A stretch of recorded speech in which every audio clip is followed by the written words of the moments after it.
안녕하세요. 회원장애인 종합복지관 사회서비스팀입니다. 2024년 장애인 활동 지원 사업 이용자 교육을 시작하도록 하겠습니다.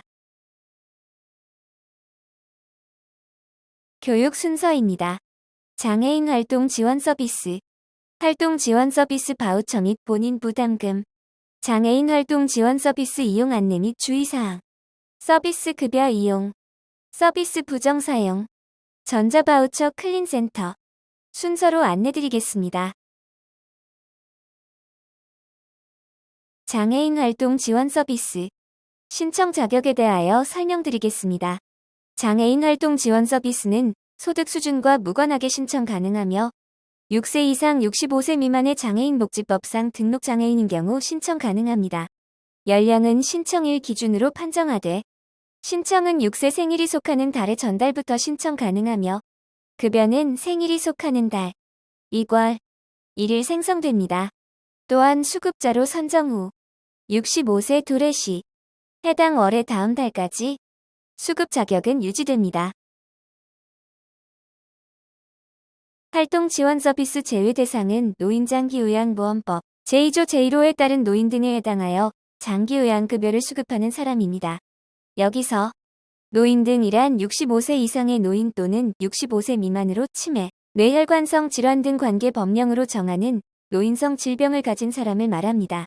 장기요양급여 수급 중에 활동지원급여 이용을 희망하는 경우 보전급여 신청이 가능합니다. 모든 수급자가 가능한 것은 아니며 장기요양 등급 판정 결과 급여를 받지 못하는 것으로 확정된 경우 등급 외 판정을 받으신 경우에만 활동지원급여 신청이 가능하오니 참고 부탁드립니다. 장애인 활동 지원 서비스 신청 방법은 방문 신청과 온라인 신청 두 가지 방법으로 가능합니다. 방문 신청은 주민등록상 주소 지음 면동에 가셔서 신청하시면 됩니다.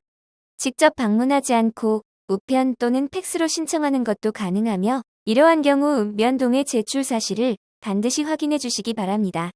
온라인 신청의 경우 복지로 사이트에서 신청 가능하오니 참고해 주시기 바랍니다.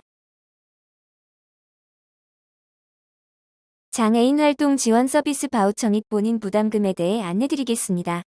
활동 지원 서비스는 이용자에게 월 한도액에 해당되는 일정액의 바우처를 지원하며 매월 일정액의 본인 부담금 납부 후 바우처가 생성되어야 서비스 이용이 가능합니다. 본인 부담금은 활동 지원 기관에 납부하는 것이 아니라 이용자의 지정된 가상계좌로 매월 말일 18시까지 본인 부담금 납부 시 다음날 1일 바우처가 생성됩니다. 본인 부담금의 경우 건강보험료 부과액을 기준으로 가후원 수에 따라 산정된 가구 소득 수준별 건강보험료 조견표에 따라 산정됩니다. 미사용된 바우처 잔량은 다음 달로 2월되나 매년 12월 31일 이후에는 소멸되어 2월이 불가합니다.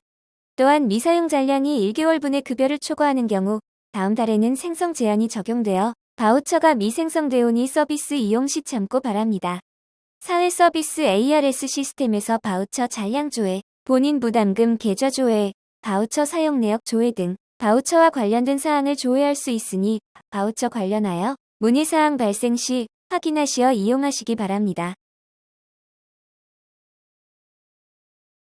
다음은 장애인 활동 지원 서비스 이용 안내 및 주의사항에 대하여 안내드리겠습니다. 장애인 활동 지원 서비스 이용 중 인적사항 및 소득, 재산 변동, 급여 중단 또는 정지 사유 발생, 해외 체류, 의료기관 입원, 시설 입소, 바우처 부정수급 등 신고 의무사항이 있으면 즉시 기관에 신고해야 하는 의무가 있습니다.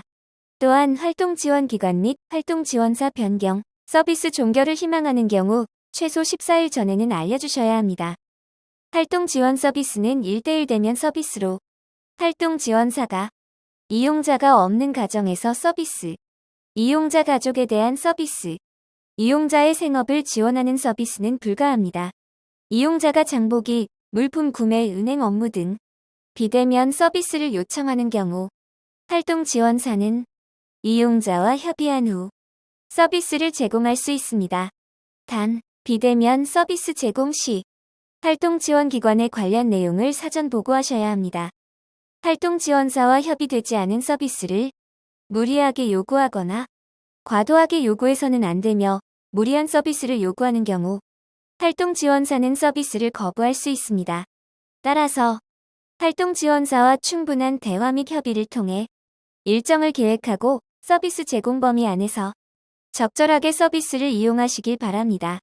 또한 활동 지원사와 금전거래, 도박행위, 신체상해, 성폭력, 성추행, 성희롱은 절대 금지입니다. 또한 정신질환 관련 약을 복용하는 이용자의 경우 약 미복용 시 서비스 제공을 거부할 수 있습니다.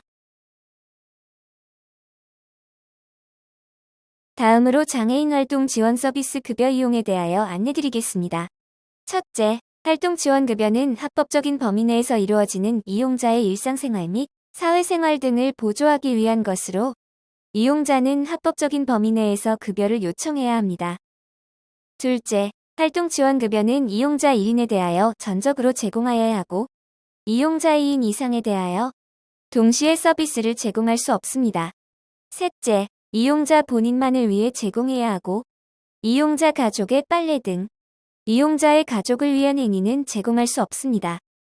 넷째, 활동 지원 급여는 이용자의 직장 등에서 생업을 지원하는 행위는 제공할 수 없습니다. 다섯째, 이용자는 활동 지원사에게 차량 또는 교통비를 지원하는 것을 강제할 수 없으며 활동 지원사 차량으로 서비스를 제공하면서 소요되는 비용을 이용자가 부담하는 것은 여객자동차 운수사업법 제81조 위반의 소지가 있음을 유의하셔야 합니다. 활동 지원 급여로 교통비, 유류비 등을 충당하는 것은 부정수급에 해당되오니 이러한 일이 발생하지 않도록 유의 바랍니다. 마지막으로 국민기초생활보장법 제32조에 따른 보장시설에 입소 중인 이용자에게 활동지원급여를 제공할 수 없습니다. 단, 공동생활가정 거주 및 단기거주시설, 주간보호시설 이용 장애인은 시설 밖에서 서비스 이용 가능하오니 서비스 이용 시 참고하시기 바랍니다. 다음은 장애인 활동 지원 서비스 급여 종류입니다. 급여 종류는 신체, 가사, 사회, 기타 활동 지원 4가지로 분류됩니다. 신체 활동 지원이란 개인 위생관리, 신체 기능 유지 증진, 식사 도움, 실내 이동 도움 등을 말합니다.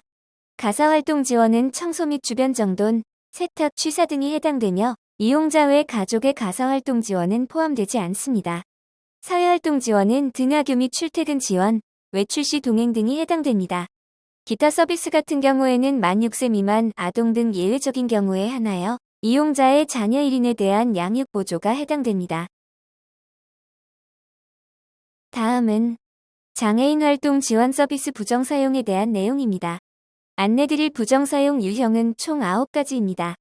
먼저 바우처 카드 보관에 대한 내용입니다. 활동 지원사가 이용자의 바우처 카드를 보관하고 결제하는 행위입니다.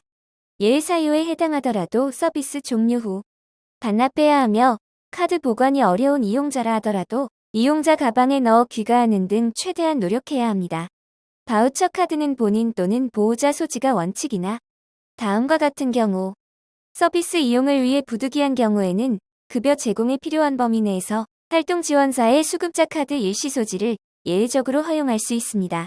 첫 번째 경우 수급자가 지적 자폐성 장애가 있거나 만 12세 이하 아동으로 부모의 서면 동의를 받은 경우입니다. 두 번째 경우는 수급자가 1인 가구 또는 취약 가구이면서 와상 사지마비 상태로 활동에 제한이 심한 경우 시군구 동의 후 허용됩니다. 예외 사유에 해당되어 바우처 카드 일시 관리가 필요한 경우 월 1회 바우처 전용 카드 일시 관리 위임 동의서를 활동 지원기관에 제출해야 합니다. 두 번째, 허위 결제입니다. 활동 지원사가 이용자에게 서비스 제공 없이 결제하는 것을 말합니다. 세 번째 부정사용 유형은 선결제입니다. 선결제는 이용자에게 서비스 제공 전 미리 결제하는 것을 말합니다. 네 번째, 과다 결제입니다.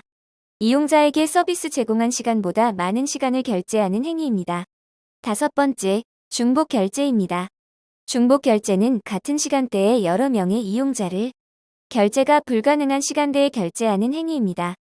교통비나 유류비를 충당하기 위해 결제하는 허위 결제, 선결제, 과다 결제 모두 부정사용임을 유의하시기 바랍니다.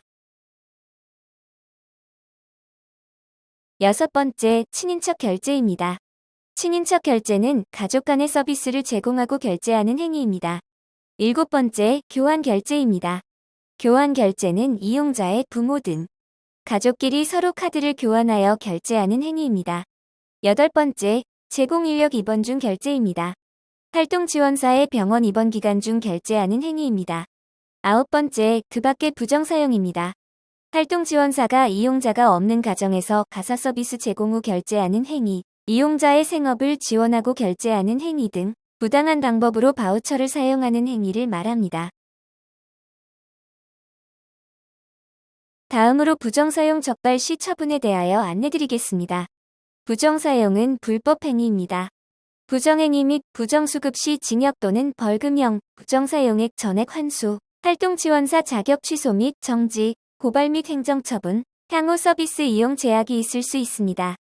부정사용 적발 시 이용자는 사회서비스 이용권법 제38조에 따라 1년 이하 징역 또는 1천만 원 이하의 벌금형에 처할 수 있으며 활동지원사는 사회서비스 이용권법 제36조에 따라 3년 이하 징역 또는 3천만 원 이하의 벌금형에 처할 수 있습니다. 마지막으로 전자바우처 클린센터에 대하여 안내드리겠습니다. 클린센터는 신고인 정보를 포함한 신고 내용에 대하여 비밀을 유지합니다. 신고는 사회서비스 전자바우처 홈페이지 및 신고 상담 전화 2가지 방법으로 가능합니다. 신고 대상으로는 사회서비스 제공 없이 허위 초과 결제하는 경우, 이용자가 이용이 제한되는 기간에 바우처를 사용하는 경우, 이용자가 타인에게 양도 또는 매매하는 경우, 부정사용을 위해 제공기관 또는 제공인력과 이용자 간 담합하는 경우, 그 밖의 부정한 방법으로 바우처를 사용하는 경우가 해당됩니다. 신고 처리 절차는 신고인이 신고서를 작성하여 제출하면 사회보장정보원이 신고 접수 및 예비조사를 실시하고 현장 점검 등 사실 확인을 실시합니다. 그 다음 조사 결과에 따라 부정사용액 환수 및 행정처분이 진행됩니다. 사회보장정보원은 필요한 경우 활동지원사 및 이용자 등을 대상으로 자료 요청, 전화조사, 모니터링 등을 실시할 수 있으니 참고 부탁드립니다. 지금까지 2024년 장애인 활동 지원 사업 이용자 교육을 시청해주셔서 감사합니다. 교육 시청 후 서비스 관련하여 문의사항 발생 시 회원 장애인 종합복지관 사회서비스팀 043-295-2505로 연락주시면 자세하게 안내드리겠습니다. 감사합니다.